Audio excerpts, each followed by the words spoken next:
Welcome to Outdoors Radio, amplifying voices, inspiring the world. I'm your host, Alva Mireles, and I'm absolutely delighted to welcome today's guest, Terri Jay, the author of the books titled The Cowgirl Shaman Way, Intuitive Communication, The Physics of Mediumship. And we're here to celebrate your creativity and explore the world you crafted in these books. Terri, thank you so much for joining us. Oh, I'm so excited to be here. Thank you.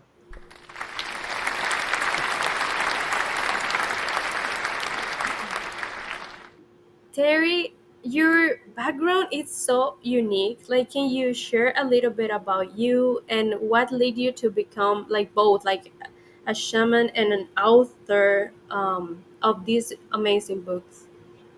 Well, in 1990, I was doing a horseback therapy program with disabled kids, and I picked a kid up out of his wheelchair and put him on the back of one of my horses. And he looked at me and he said, "Ouch, I have a cramp in my hip." Well, that's pretty normal for a CP child. So I said, "Oh, sit this way, it'll take the cramp out." And he said, "Hey, you can hear me." It just didn't dawn on me at the time that he was completely nonverbal.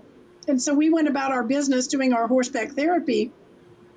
And him and I carried on a conversation. I was talking out loud. He was obviously talking telepathically, and it just wasn't clicking in that he wasn't talking out loud. I was just so tuned into him.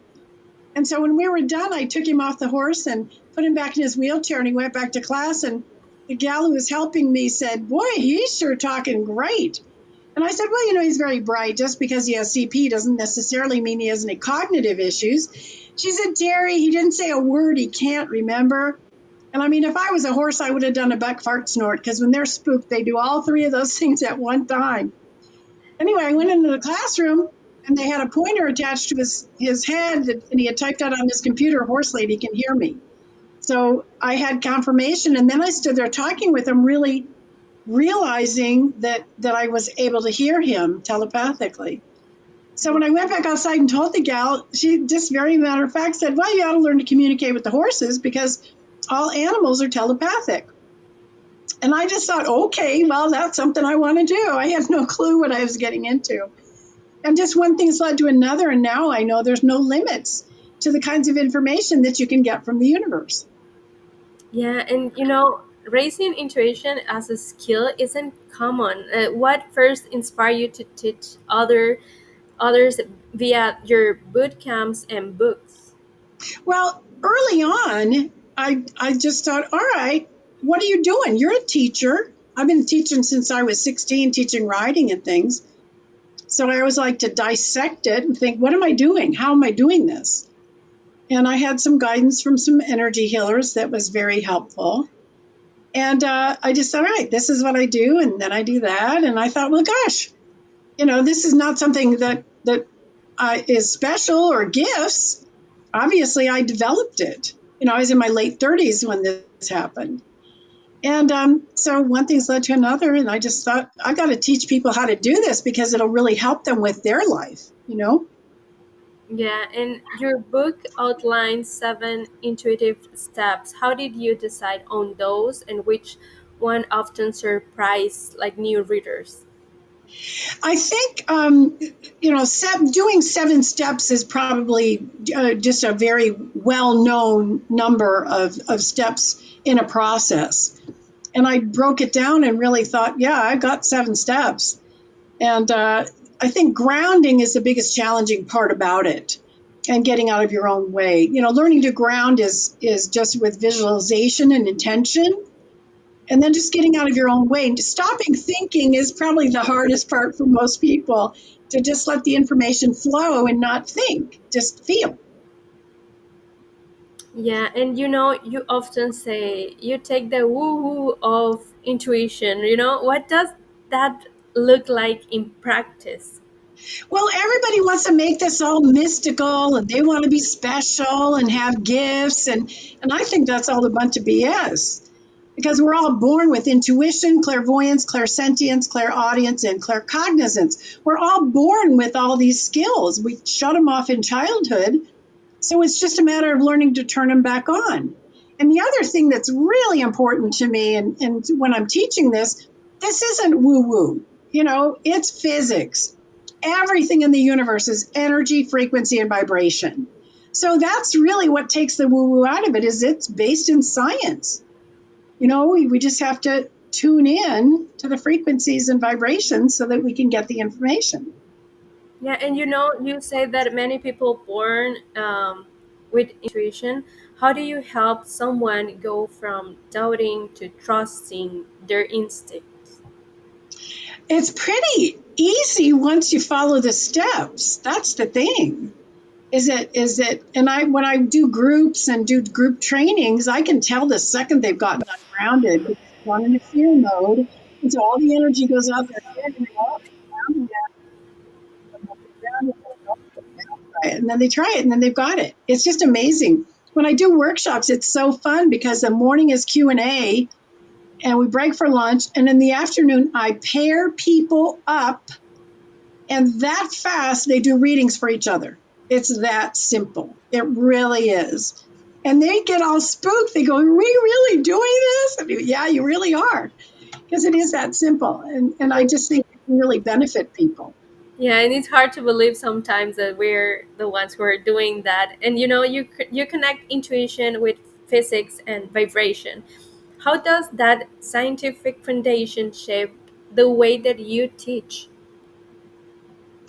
Just using the techniques that are physics, energy, frequency, vibration. We have to just remember this isn't woo woo. The cool thing is that once you realize it's science that we're doing, it justifies it for a lot of people, because they get all worried that oh, we're gonna go places we shouldn't go and do things we shouldn't do, and it's not like that at all. It's just physics, really.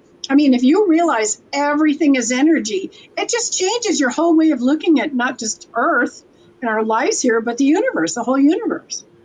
Yeah, and there's another book, The Intuitive Communication, Communicating with Those Who Cannot. Uh-huh. This book teaches caregivers and first responders the vital communication skills. What drove you to share techniques for connecting with nonverbal individuals? Well, that's how I started with the first kid who was nonverbal. That was my start 35 years ago. And there's a podcast out now called the Telepathy Tapes. And Kai Dickens is a producer of it. She has absolutely proven that autistic people are telepathic. I mean, I want to go, well, no, duh. I've been doing it for 35 years. But this really opens the door to communicate with people in a coma, persistent vegetative state with severe Alzheimer's, dementia, strokes, traumatic brain injuries. They're still in there. You can still connect to them. And God forbid they pass, you can still connect to them. The energy that is our soul or spirit exists forever. It's so healing when you can connect to people that have passed and know that they're still around you. So it's not just nonverbal autistic people, or people that have had a traumatic brain injury and they have to learn everything all over again. It just opens incredible possibilities for communication. Yeah, and that must take courage and clarity. Like, how did you structure the book to guide readers from understanding theory to practicing the true communication? Well, I do coach people. If they're having trouble with it, then I'm happy to coach them. We just do a regular, reading session, and I can coach them once they've read the book and studied it and started practicing. Then I can actually see them energetically over the phone, and we don't even have to do any kind of video thing. I mean, we can if we want to, but I can just see them energetically. What's so fun for me is when somebody does an energetic shift. When they've shifted their vibration, I can see it instantaneously. And I go, did you feel that? And they go, yeah. And I go, okay, you just ratcheted up a notch. You just increased your vibration. And they're going, how can you see that? I go, I don't know. It's just there. And it's what I'm tuned into, is watching that. Yeah, and there's another book also, The Physics of Mediumship. That this book is pairing physics with mediumship. And how did you decide to explore the scientific side of spiritual communication. Well, Abba, there's so many mediums and even TV mediums that lack discernment. Discernment is the ability to tell the difference between positive and negative energy. We are 1% physical, we are 99% energy. When our physical form, the 1%, no longer functions and we pass, that 99% energetic part of us goes instantly to the other side.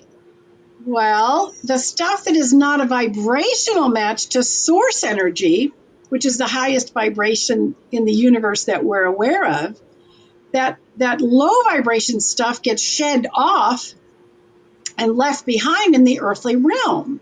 Well, it looks like, feels like, and sounds like the deceased, but it's all their negativity. It's unfinished business. It's regrets. It's things that they wish they would have done, and things they didn't accomplish. Right? Well, if you don't have discernment and you're a medium, you can tune into that negative energy garbage and share that information as if it is how the person is on the other side. That's impossible. It's energetically impossible. So the negative energy is just garbage. When the mediums that are doing that and they're getting anything negative, like even how the person died, nobody on the other side knows how they died. That's negative. So all that negative energy gets left behind in the earthly realm. Well, if you don't have discernment, you're going to tune into that and share it as if it is how the person is. And it's hurtful. It's painful. It's disturbing to the loved ones that are left behind. When you're talking to people on the other side, it's just one big freaking party. They're happy. They don't even know how they died, and so there's too many, and these people have shows, they have TV shows, and they're sharing this negative energy garbage as if it is truth, and it's not. It's just garbage. And so that's why I really wanted to make sure that people understand doing mediumship is just physics. There's no woo woo to it. And there's certainly nothing negative about it. If you get negative stuff, you're dumpster diving. That's all there is to it. Yeah, and readers love to see a deeper blend of faith and fact. And how did writing this book shape your own understanding of mediumship? I don't think writing it changed too much, except it solidified what I wanted to get across. And I do a lot of channel writing. It's not me writing. I can sit down at my computer and think, I need to write about this. And it's like my fingers just go and I don't even know what I'm typing. So I channel wrote a lot of it, which is really fun. And I just wanted to make it simple. I'm a Nevada cowgirl. I'm out there shoveling manure every morning. I'm really down to earth.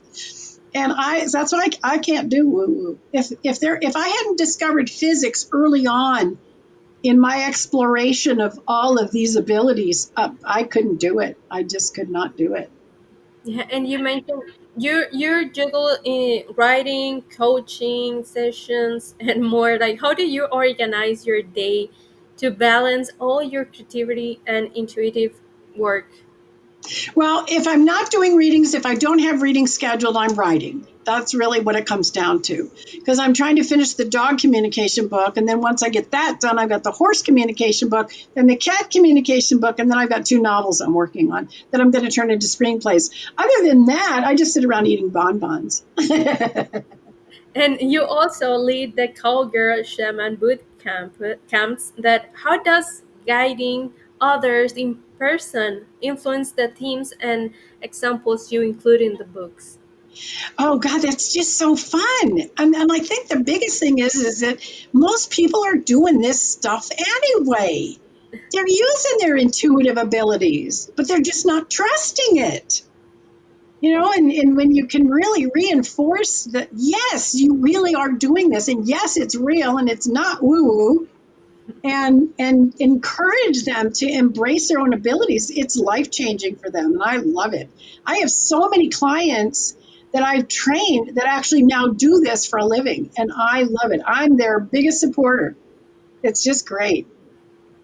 And there's also a question that what's the most like common mindset block people bring into intuition training, and how do you guide them forward? The biggest thing I would say would be getting out of their own way. People, it's like use your brain, use your, thought, use your thoughts. You have to think about this. And this is the opposite. It's like don't think, just feel, go into feel mode. I think that's a big obstacle for a lot of people, and they'll get into feel mode and just really be getting really good stuff, and then all of a sudden they go, oh, "Am I really doing this?" And it's like they got to reground, they got to line themselves up again, and just start over again. But we encourage them, and they can get it done. Yeah, and I saw like your clients say like literally you save pets lives. Do you have a story that stay with you? Oh, there's so many. I just talked to a client today, and she wanted to check back in with her horse because her horse, I think last year, had an injury, and she said he's done. It was a barrel horse. I don't know if you're about barrel racing, but it's very lucrative if you're in the upper echelons of it. There, you can make a lot of money.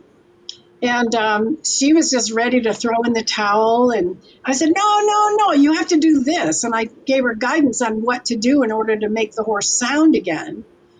And she just told me last fall she won over $10,000 on this horse. Wow. So if she hadn't called me, listened to me, and actually done what I recommended, the horse would be very, very much be a cripple and maybe even having to be put down.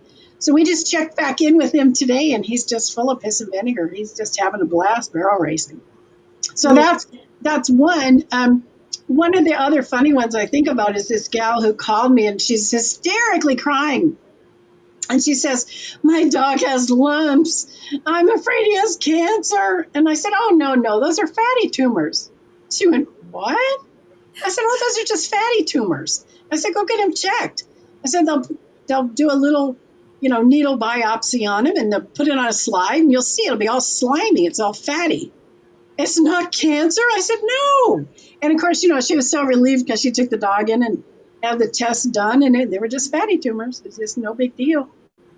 Yeah, So well, that stuff happens every day. I mean, I can't keep track of it. I really can't. I can't keep track of it. but that's amazing. You leave this, peace to the clients to know that okay, probably sometimes we're making a huge thing and it's not that huge. Right, right.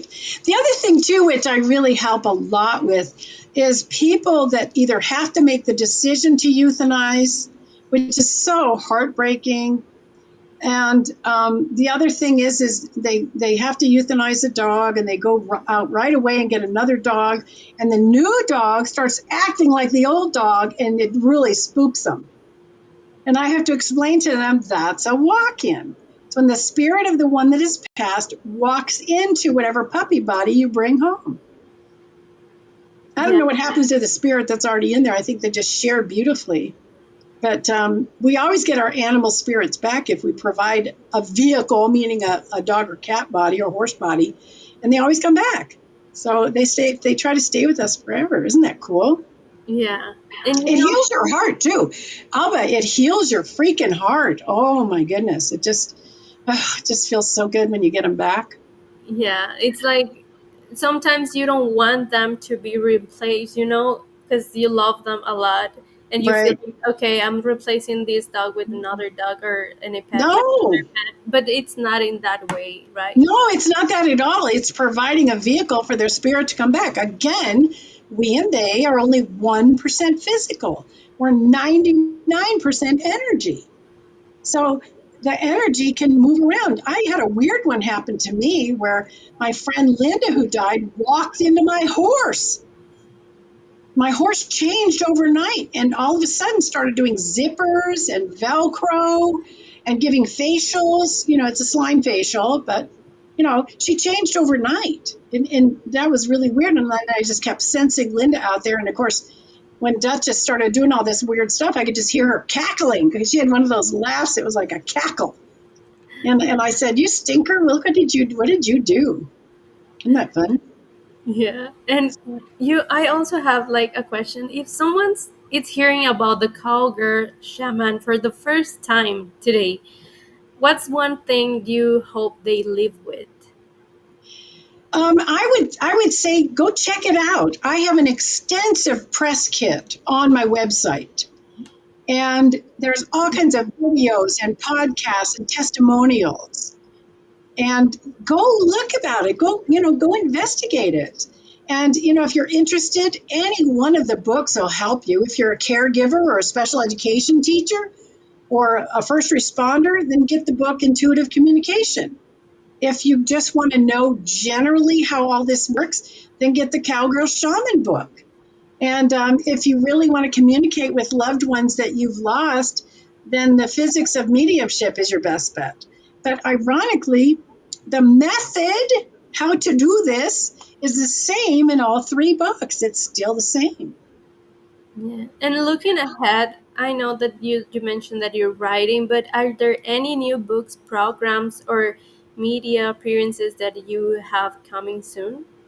I'm working very hard at developing my own television show. I'm pitching it extensively through Stage 32, which is a website for writers. So it's been kind of a challenge because I'm pitching unscripted. The other thing that I'm doing is trying to develop a YouTube show because I'm not patient. So I figure if I do a YouTube show, I'll get a show faster than if I have to wait till those guys get going. Yeah, and finally, for anyone inspired by your approach, where can listeners explore your book, readers, and intuitive trainings? On my website, it's just my name, TerriJay.com. And that's my website, and it's real. I'm really proud of my website. It's really good. You can buy the books, you can sign up for regular readings, and I'm cheap. I'm only 50 and 90 half hour. And I've had people go, "Oh, you need to charge more." And no, no, because I've got a lot of horse poor clients that would never be able to afford it if I raised my rates, and I want to be able to help everybody. And then you can also sign up for training. There's training packages on there too. That's awesome. Terry, it has been a pleasure to having you on Authors Radio. Thank you for giving us a glimpse into your work and sharing your passion. And listeners, be sure to check her books. Thank you for tuning in to Authors Radio, amplifying voices, inspiring the world. And join me next time for another inspiring conversation. In the meantime, happy listening.